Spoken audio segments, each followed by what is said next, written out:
Okay, here we are making the Pioneer Woman cinnamon rolls. The first step is to mix the sugar, the oil, and the milk in a saucepan and heat it up until just before it boils. And then you're gonna take it off and let it cool for about 45 minutes to an hour. Okay, here's the second step to make the cinnamon rolls. You want to let your milk, sugar, oil mixture cool down to about 90 to 105 degrees. And then we're gonna go ahead and sprinkle the yeast on top of the liquid, stir it around a little bit. And we're gonna go ahead and let it sit for about a minute. Right after the yeast has okay, I'm gonna start over. Set for about a minute, we're gonna go ahead and add the flour. Please note I'm doing this one-handed. Yes. Dun, dun, dun. Adding the flour. Yay! Flour added. And then you just go ahead and stir it. This is a no-knead dough, so you don't have to knead it. There's no need to knead. Stir it all up. It's gonna be a little sloopy, wet, but it's okay. In the end, it's just dough. Work it all in there, make sure there's no dry patches. Alright. Nice. See the consistency? Kind of gloopy. You're good to go. Alright, and then we're going to cover it with a kitchen towel, like so, and let it rise in a warm, non-drafty area for about 1 hour. And then when we return, it's going to poof up. Alright. Okay, about after an hour, the dough will have risen. And you throw in the flour, extra flour, the baking soda, and the baking powder, and you stir it until all the flours combine. And then we're gonna go ahead and start the rolling process. Okay, the next step was we added the flour and baking soda, baking powder, salt. And you kind of have to knead it to get all that flour incorporated.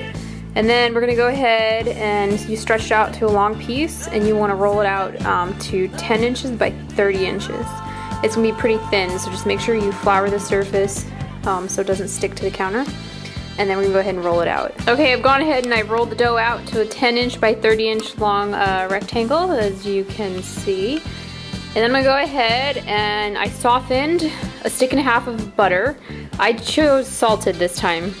Her recipe says use melted, but I prefer softened butter when making cinnamon roll filling because it's a lot cleaner and the butter doesn't go all over and you can rub it in better. So you just want to spread it out all over. It's nice and gross. If you have dry hands, also great moisturizer. You want to go ahead and get all over. Dun dun dun dun dun dun. Let's see. My spare time, I'm also a masseuse. Not really, at all. Alright. Now I got all that butter on there. And now I'm gonna pause because I can't. Alright, so we spread the butter on and now I've de-buttered my hands. Lovely and shiny.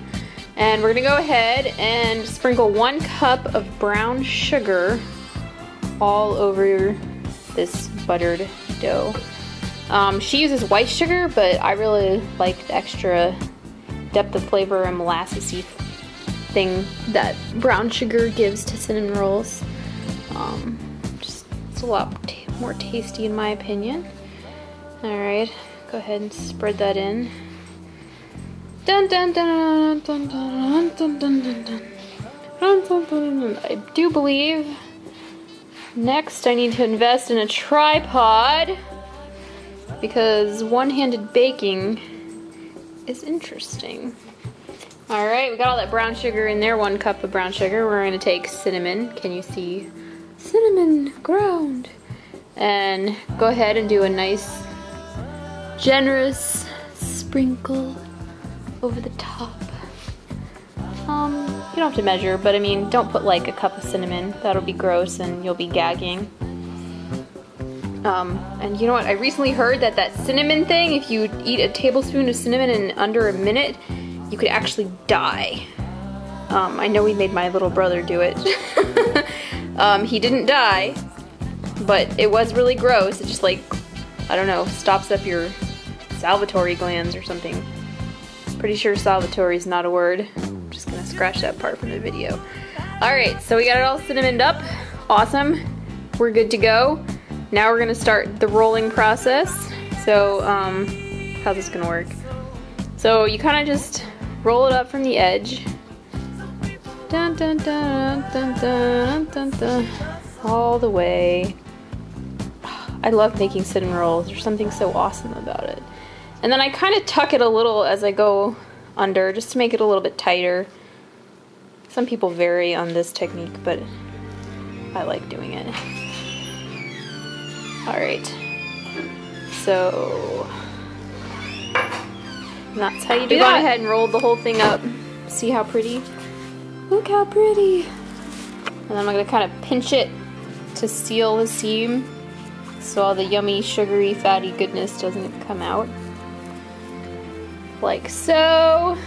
Alright, and then I like to put it seam down as I'm cutting it. It just cuts a lot cleaner. Alright, now each log you're going to get about 30 rolls. So kind of find the center point and do your math. Okay, so I went ahead and cut the log in about 30 pieces, and you're just going to lay them in the pans like so. Just divide them evenly. You'll have some weird nubby ones from the edge that don't really have filling, but that's cool. Just bake them. They'll be good with the icing on top. Alright, so at this point you can cover them with plastic wrap and put them in the fridge and take them out in the morning and let them rise for 20 minutes on the counter. Or you can stick them in the freezer, take them out the night before, put them in the fridge, do the same thing, let them rise on the counter at room temperature for 20 minutes.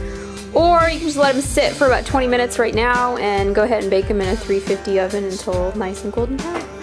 Alright, and that's Cinnamon Rolls 101.